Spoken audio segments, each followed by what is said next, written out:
Good evening, ladies and gentlemen. I'm Joe, he's Nick, and you are listening to the Nick and Joe Show, coming to you live from Canada's capital, to be honest, Canada's capital region, not actually Canada's capital, because, as per usual, I'm here in the Think Radio Broadcast Center in Ottawa, Canada's capital, and Nick is not self-isolating, but he is out on the farm.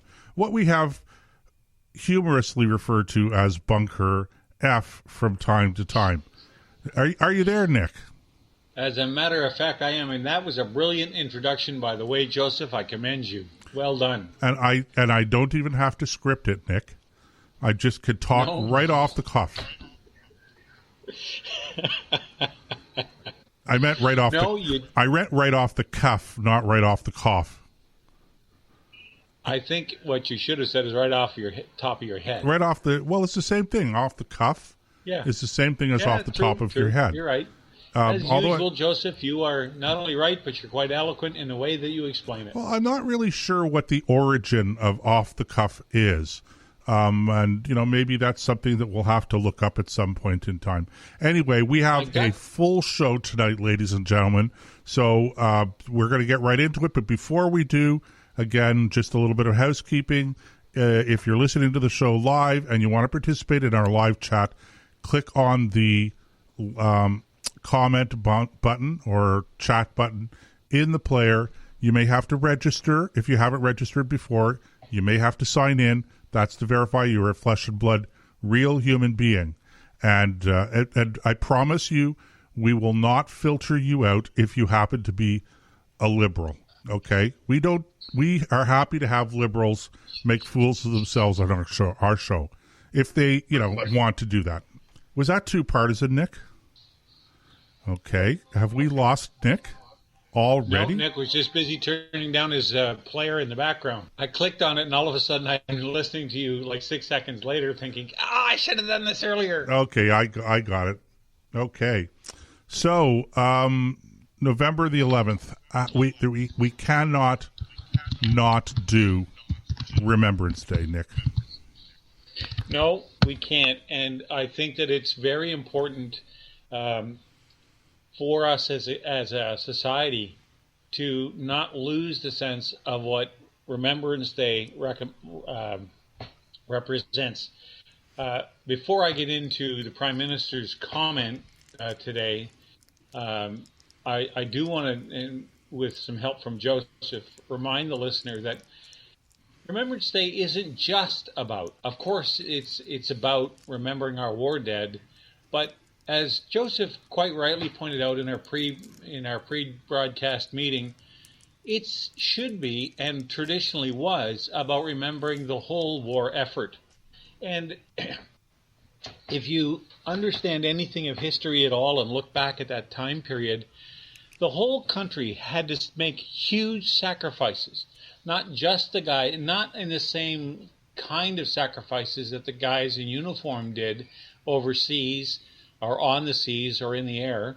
But as a society at large, we did things like we had victory gardens where communities would come together and raise fruits and vegetables for their own consumption, or if there was any left over, they would ship it off for the people overseas, because everything we had was going into the war effort to feed, by the war's end, 1 million-man military. And everybody in it had to be fed, clothed, housed, and all that. The logistical effort to run the war was something that gripped the whole nation. There were aluminum drives. They started making cars out of wood. That's where the now very collectible came from, the station wagon with wooden sides, because all the steel and the aluminum was going into the manufacture of war materials, everything from airplanes to ship's funnels, you name it. If it was made of steel, they needed it. And that is a huge part of what Remembrance Day should be about. And we seem to have lost a sense of that. Now, Joseph, just before I give you a chance to jump in on this, there is a group, I think, and I know this is, some people are going to think I'm crazy about this, but I think the single bravest group of people during both world wars, because it took place during both world wars, 1 and 2, was the merchant marine.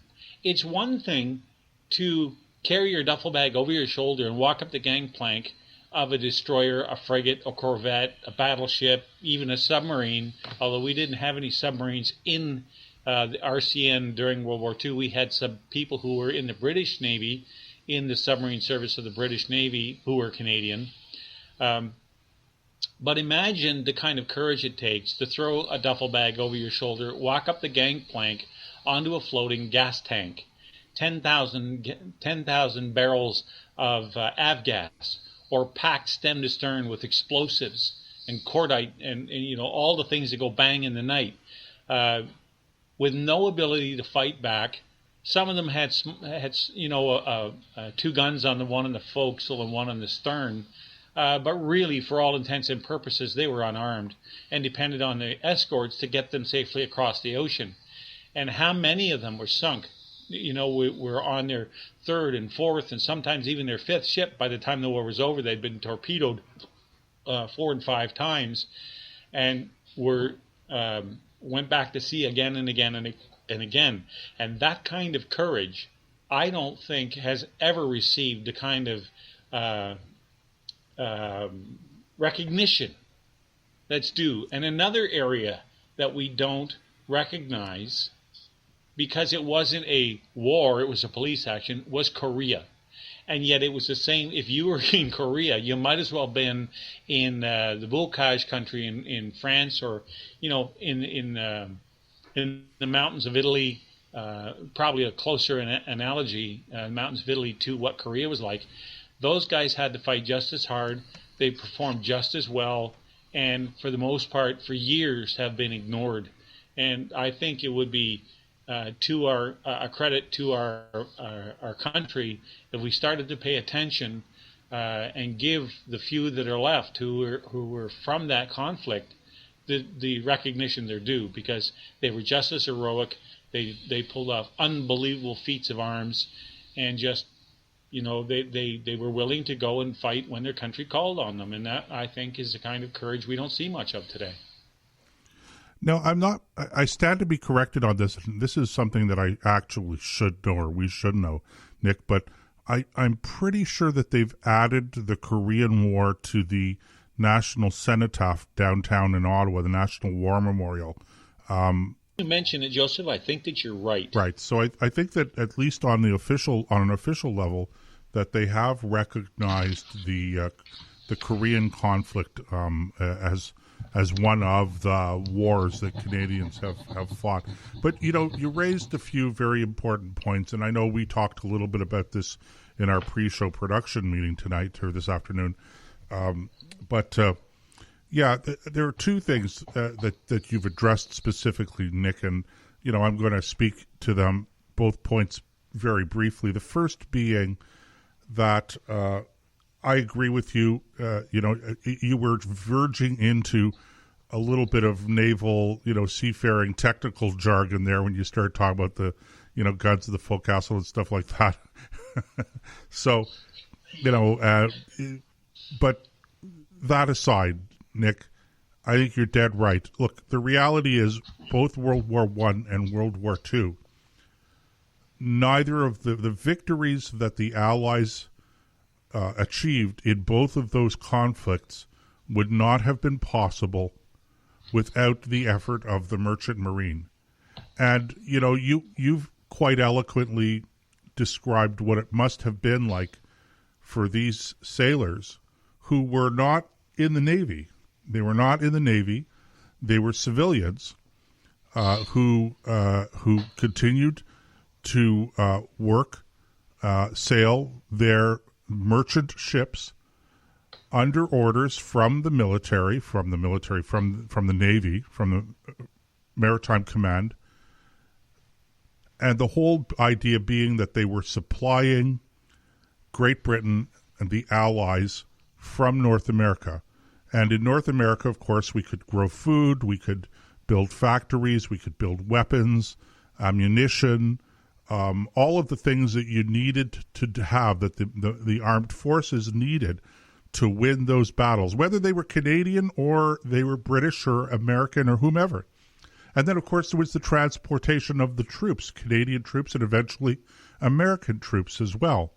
And then there was the training of Allied, during the Second World War, training of Allied airmen here in Canada, a safe enough distance away from the action in Europe where they could train in relative safety and security before going and entering the fray and entering into combat. All of these resources, all of these supplies, the people, the food, the personnel, the equipment, planes, tanks, ammunition, pardon me, had to be transported across the Atlantic Ocean, principally to Great Britain. And that was just not possible without the merchant marine. And these guys couldn't defend themselves. They were sailing, for the most part, just merchant ships that had no armaments. The guns that you've referred to, Nick, were simply add-ons that they might have permission from the Maritime Command, from the Admiralty, to arm themselves if possible. But there are engineering reasons why that's not such a simple thing to do. And in most cases, these ships were simply not armed. And you can imagine, crossing the Atlantic, knowing that you're going to be attacked by U-boats, and as you get closer to to the coast of Europe, possibly long-range bombers as well from the air. And that's setting aside surface raiders along the way as well. Maybe not as much of a problem for the convoys crossing the North Atlantic, but, certainly a concern. And no way of defending yourself. And you've got a full ship of explosive material, And not only that, Nick, let's take a second and just consider the elements, the environment that you're sailing in. Anybody who is, you think that you have experienced a roller coaster if you go to your local theme park and get onto the roller coaster. Well, ladies and gentlemen, I'm telling you, you have not, if you like roller coasters, you have not lived until you have sailed in the North Atlantic in the wintertime in a storm. Because this roller coaster doesn't last for 30 seconds or 60 seconds or 120 seconds. This roller coaster lasts for 24 hours, 30 hours, 36 hours, sometimes 48 hours. And it's for real. There's, when you hear about people that, I got my sea legs, I don't get seasick anymore. Rubbish. Everybody gets seasick, okay? You cannot go through that experience and just not be, you don't sleep, you can't eat, okay? It's just, after 1 hour, you're just thinking, okay, turn the switch off. And so these are and then if you are torpedoed and you happen to get overboard, good luck if you didn't get into a lifeboat, because, most of the time in the North Atlantic, you're not going to survive for a whole lot of time in the frigid water. And in the coldest times in that water, you might last 30 seconds in the water. So a terribly hostile environment, Nick. Aside from all of the dangers that are come from the combat aspect of it. So I think you're spot on when you mention the Merchant Marine. Well, there's an interesting, you mentioned in passing, without actually naming it, Canada's second greatest contribution to the war, and it's arguable which one is actually more important. Although I suppose if you can't get the supplies there, nothing else matters. Was the British Air Commonwealth Training Plan,